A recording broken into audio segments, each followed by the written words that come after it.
Hello student, welcome back my YouTube channel team classes. Student, आज के इस video lecture में हम क्लास 12th का फिजिक्स जो कि एनसीईआरटी आधारित है का चैप्टर 1 जिसका नाम है वैद्युत आवेश तथा क्षेत्र यानी इलेक्ट्रिक चार्ज एंड फील्ड का पार्ट 2 पढ़ने वाले हैं। ये जो है 2021 एग्जाम के लिए बहुत ही महत्वपूर्ण टॉपिक इसमें हम पढ़ाएंगे।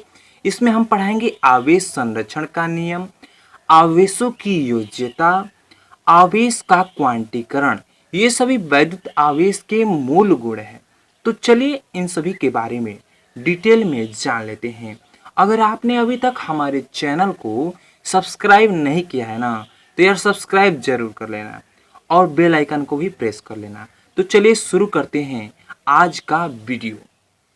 तो स्टूडेंट, वैद्युत आवेश के मूल गुण में हम पढ़ते हैं पहला पॉइंट। देखिए, पहला जो है आवेश संरक्षण का नियम, ये बहुत ही इंपॉर्टेंट है आपके एग्जाम के लिए, आपके बोर्ड एग्जाम के लिए।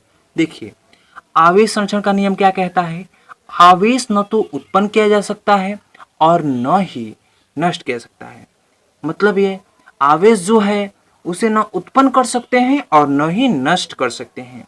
इसी आवेश संरक्षण का नियम कहते हैं। इसको आप याद रख लीजिएगा। ये एग्जाम में इसके आने की संभावना बहुत रहती है। अब आवेश संरक्षण का नियम हो गया, इस पर हम उदाहरण देख लेते हैं कि आखिर क्यों क्यों हम कह रहे हैं कि आवेश न तो उत्पन्न हो सकता है और न ही नष्ट हो सकता है। तो इसके बारे में इसका प्रूफ देख लेते हैं क्यों ऐसा होता है। देखिए, आयनीकरण क्रिया, इसके माध्यम से, आयनीकरण क्रिया के माध्यम से इसको हम प्रूफ करेंगे। ठीक है ना, आवेश संरक्षण का नियम। ठीक है, तो देखिए हम क्या कर रहे हैं कि सोडियम क्लोराइड ले रहे हैं और उसको जल में घोलने पर Na+ व Cl- आयनों में विभक्त होता है। यानी क्या कर रहे हैं कि सोडियम क्लोराइड ले रहे हैं और उसको क्या किया जा रहा है, जल में घोला जा रहा है।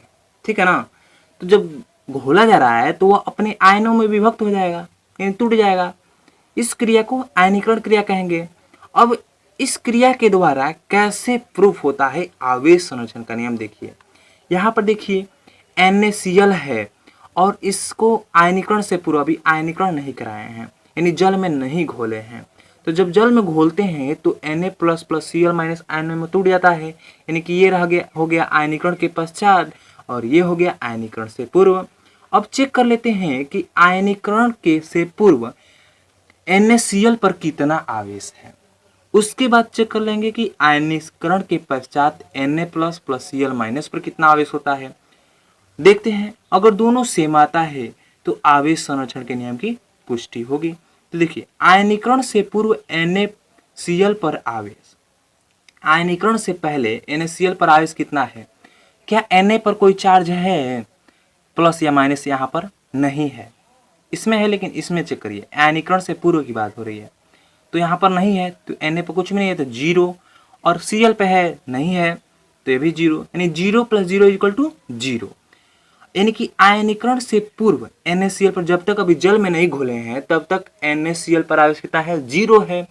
और जब जल में घोला जाता है यानी आयनीकरण के पश्चात आवेश चेक किया जाए तो देखिए यहाँ पर Na पर +1 आवेश है, यानी +1e, और Cl पे -1e आवेश है, यानी -1e। ठीक है, अब ये जो है ये क्या है? आवेश है। इसको जब ऐड करते हैं, ठीक है ना, तो E - E = क्या आता है? 0 आता है। मतलब ये कि यहाँ पर आवेश संरक्षण के नियम की पुष्टि हो जाती है, यानी कि आयनीकरण से पूर्व अभी तक जल में जब नहीं घोले थे तब 0 आवेश था, और जब जल में घोल दिए तब भी 0 आवेश है। मतलब क्या हुआ कि आवेश न तो उत्पन्न किया जा सकता है और न ही नष्ट किया जा सकता है, और इससे क्या होती है? आवेश संरक्षण के नियम की पुष्टि होती है। तो चलिए आगे देखते हैं। स्टूडेंट, दूसरा महत्वपूर्ण टॉपिक है आवेशों की योज्यता, यानी एडिटिविटी ऑफ चार्ज। इसको भी आप याद रखिएगा, आपके एग्जाम के लिए महत्वपूर्ण है। आवेशों की योज्यता है क्या? तो देखिए, किसी निकाय का कुल आवेश उस पर उपस्थित सभी आवेशों के बीजगणितीय योग यानी कि चिन्ह सहित योग के बराबर होता है। ये इसका डिफिनेशन हो गया कि कोई निकाय है, उसका कुल आवेश उस पर उपस्थित सभी आवेशों के बीजगणितीय योग के बराबर होता है। अब ये निकाय निकाय क्या कह रहे हैं? तो देखिए, मान लीजिए कोई पिंड है, समझने के लिए कोई पिंड है और उस पर कुल आवेश क्या होगा, उस पर उपस्थित सभी आवेशों के बीजगणितीय योग के बराबर होगा। मतलब ये कि मान लीजिए कोई पिंड है और उस पिंड पर चारों तरफ आवेश फैले हुए हैं। एक तरफ माइनस आवेश है, एक तरफ +1 आवेश है, एक तरफ +2 आवेश है, एक तरफ -3 आवेश है, ऐसे आवेश हैं। तो ये सब आवेश हैं और इन सभी को जब हम चिन्ह सहित योग करेंगे यानी कि बीजगणितीय योग करेंगे तो उसी को कहते हैं आवेशों की योज्यता। तो देखिए यहाँ पर सबसे पहले एग्जाम्पल देख लेते हैं। यहाँ पर देखिए, यहाँ पर यदि किसी वस्तु पर, कोई वस्तु है या कोई पिंड है, उस पर +Q1 -Q2 +Q3 -Q4 कुछ भी हो, +Q5 plus dot dot dot कुछ भी हो, कितना भी आवेश हो, तो उस वस्तु पर कुल आवेश कितना होगा ये पूछ रहा है। तो देखिए कुल आवेश Q इजकल टू +Q1। देखिए यहाँ पर क्या है कि कह रहा है कि चिन्ह सहित योग, मतलब योग करना है, बीजगणितीय योग यानी चिन्ह सहित करना है। तो +Q1 है ना, तो यहाँ पर +Q1 लिखे हैं, प्लस ऐड करेंगे फिर से प्लस, यहाँ पर -Q2 है, -Q2 प्लस Q3 है, प्लस -Q4 है, प्लस +Q5 है, plus dot dot dot dot कुछ भी आए, कितना भी आवेश है अनंत तक, इन सभी को ऐड किया जाता है ना, उसे ही आवेशों की योज्यता कहते हैं। और ये आपका फॉर्मूला हो गया Q equal to Q1 -Q2, कुछ भी यहाँ पर +Q2 भी हो सकता था, अगर यहाँ पर दिया होता +Q2 तो कुछ भी हो सकता था, ठीक है ना। हमें क्या करना है कि आवेशों की योज्यता का मतलब ये कहने का मतलब है कि जितना भी आवेश दिया हो उन सभी को ऐड करना है, लेकिन चिन्ह सहित ऐड करना है बस। तो चलिए क्वेश्चन देख लेते हैं। देखिए ये क्वेश्चन कह रहा है कि दो चालकों पर आवेश क्रमशः +10 माइक्रोकूलम व -6 माइक्रोकूलम है, तो ज्ञात कीजिए दोनों चालकों को संपर्क में रखने पर परिणामी आवेश, चालकों के संपर्क कराने के पश्चात अलग अलग करने पर प्रत्येक चालक पर आवेश। इसको आप सॉल्व करना है आपको, ठीक है ना। तो ये कैसे सॉल्व होगा, तो देखिए इसमें आवेशों की योज्यता का ही रूल फॉलो करेगा। देखिए यहाँ पर तो मान लीजिए एक हम यहाँ पर पिंड ले रहे हैं, वही मान लीजिए चालक है, ठीक ना। यहाँ पर एक पिंड ले रहे हैं, ये पिंड हो गया, और एक और पिंड ले रहे हैं। इसके आकार पे आप मत दीजिएगा, कोई सा भी आकार लीजिए, इसमें आकार की बात नहीं कर रहा है। कह रहे हैं कि दो, यहाँ पर क्वेश्चन में सबसे पहले दे रहा है कि दो चालकों पर आवेश क्रमशः 10 माइक्रोकूलम और -6 माइक्रोकूलम है। मतलब पहले चालक पर कितना माइक्रोकूलम आवेश है, 10 माइक्रोकूलम आवेश है, और दूसरे पर -6 माइक्रोकूलम आवेश है। अब कह रहा है, ये तो है, अब दोनों क्वेश्चन नंबर ए का हल करते हैं, यहाँ पर सॉल्व करते हैं इसे। देखिए यहाँ पर दोनों चालकों को संपर्क में रखने पर परिणामी आवेश, इन दोनों चालकों को जब पास पास लाते हैं, मतलब ये कि ये हो गया ये वाला, देखिए यहाँ पर इसको और इसको जब पास लाते हैं, जब पास लाते हैं तो देखिए क्या होता है। कह रहे कि परिणामी आवेश कितना होगा, ये +10 माइक्रोकूलम का था और ये -6 माइक्रोकूलम का था, और जब इसको पास लाया जाता है तो क्या होगा कि यहाँ पर देखिए Q इजकल टू 10 माइक्रोकूलम है ना, प्लस में 10 माइक्रोकूलम, क्योंकि चिन्ह सहित लिखना है। उसके बाद यहाँ इसको भी लाते हैं तो यहाँ पर देखिए प्लस में -6 माइक्रोकूलम, ठीक। अब इसको ऐड करते हैं तो यहाँ पर देखिए 10 microcoulomb minus plus minus minus plus minus, ठीक है, 6 माइक्रोकूलम। अब इसको घटा दीजिए तो आ जाएगा 4 माइक्रोकूलम। ये हो गया आपका पहला आंसर।